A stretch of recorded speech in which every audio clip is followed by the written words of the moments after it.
Police মার খাচ্ছে, এই ধরনের খবর যেন কানে না আসে। আমডাঙ্গা আসানসোলের মতো ঘটনা আর যেন না ঘটে। আইনের শাসন প্রতিষ্ঠা হয়েছে বাংলায়। ডায়মন্ড হারবারে পুলিশের সঙ্গে বৈঠকে কড়া বার্তা দিলেন মুখ্যমন্ত্রী। পুলিশ পরিকাঠামোয় আধুনিকীকরণের জন্য একাধিক পরামর্শ দিয়েছেন তিনি। জোর দিয়েছেন মহিলা সুরক্ষায়।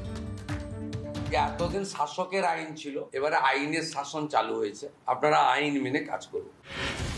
তৃণমূল আমলে পুলিশের ভূমিকা নিয়ে প্রশ্ন তুলেছেন অসংখ্যবার।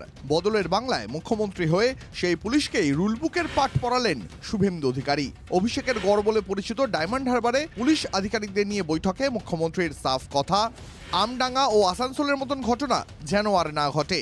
ঘটলে তিনি নিজে থানায় গিয়ে বসে দেখিয়ে দেবেন কি করে কাজ করতে হয়। পুলিশ মার খাচ্ছে, এই ধরনের খবর যেন তার কানে না আসে। সূত্রের খবর, পুলিশ পরিকাঠামোয় প্রযুক্তিগত উন্নতির প্রসঙ্গে শুভেন্দু অধিকারী বলেন, পদ্ধতি মেনে সবকিছু ডিজিটাইজড করতে হবে, বিএনএস এর সঠিক ব্যবহার করতে হবে, চালু করতে হবে ক্রাইম ও criminal tracking network and system, সিসিটিভির গুণগত মান ভালো হতে হবে।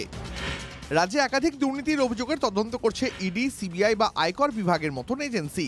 এদিনের বৈঠকে মুখ্যমন্ত্রী কেন্দ্রীয় এজেন্সির সঙ্গে সম্পর্ক ভালো রাখার জন্য পুলিশকে বার্তা দিয়েছেন। ধর্মীয় প্রচারের ক্ষেত্রে লাউডস্পিকারের শব্দবিধি বলবৎ করতে জোর দিয়েছে রাজ্য সরকার। সেই বিষয়টি নিয়েই মুখ্যমন্ত্রীর বার্তা।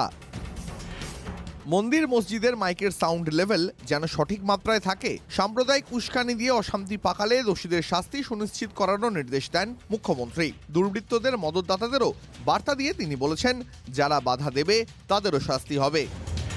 গত বছরের সেপ্টেম্বরে ক্যানিং পূর্বের প্রাক্তন বিধায়ক তৃণমূল নেতা শওকত মোল্লার কনভয়ের পাইলট কারের ধাক্কায় মৃত্যু হয় এক ব্যক্তির। বিতর্কের ঝড় ওঠে, সামনে আসে পুলিশি যানবাহনের বেহাল দশা। বাংলায় প্রথম বিজেপি সরকারের প্রথম মুখ্যমন্ত্রী শুরু থেকেই পুলিশের পরিকাঠামোগত বিষয়ে নজর দিয়েছেন। এদিকের বৈঠকে তিনি বলেন, আপনাদের গাড়ির নথিপত্র ঠিক আছে কিনা যাচাই করুন। এর পাশাপাশি পুলিশের ওপর চাপ কমাতে পুরনো অমীমাংসিত থাকা মামলা ফের চালু করা এবং মহিলা সুরক্ষার স্বার্থে সব থানায় একটি করে মহিলা হেল্প ডেস্ক চালু করার প্রয়োজনীয়তার কথা বলেছেন মুখ্যমন্ত্রী। দীক্ষা ভূঁইয়ার রিপোর্ট, TV9 বাংলা।